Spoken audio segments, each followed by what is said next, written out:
রে মৌলা স্কুল খুইলা আছে। বাচ্চারা, তোমাদের এসএসসি পরীক্ষা খুবই কাছে চলে এসেছে, তো এই জন্য তোমাদের ব্রেনটাকে একটু সার্ফ এক্সেল দিয়ে ঘষা মাজা করার জন্য আজকের ক্লাসটা নিতে এসেছি আমি। এই তুমি দাঁড়াও তো, বলো তো কতে কি হয়? কচু বনে হেগে গেল কালো কুকুরে, কচু বনে হেগে গেল কালো কুকুরে। এই বেয়াদব ছেলে পেলে, তোমাদের কি সারা বছর আমি এই সব শিখিয়েছি? তোমাদের পিছনে সময় ব্যয় করায় আমার ভুল হয়েছে। বসো।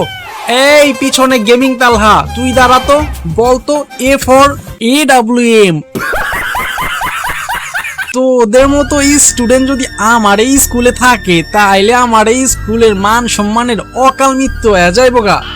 আমার এই সম্পূর্ণ স্কুলের ভিতরে একটা মেধাবী স্টুডেন্ট যদি থাইকা থাকে, এইটা হইতেছে মেসি, যাকে নিয়ে আমি অনেক গর্ববোধ করি। তা বাবাজি মেসি, তুমি দাঁড়াও তো, বলো তো বি ফর কি হয়? কাটা কেল্লা করে আল্লাহ আল্লাহ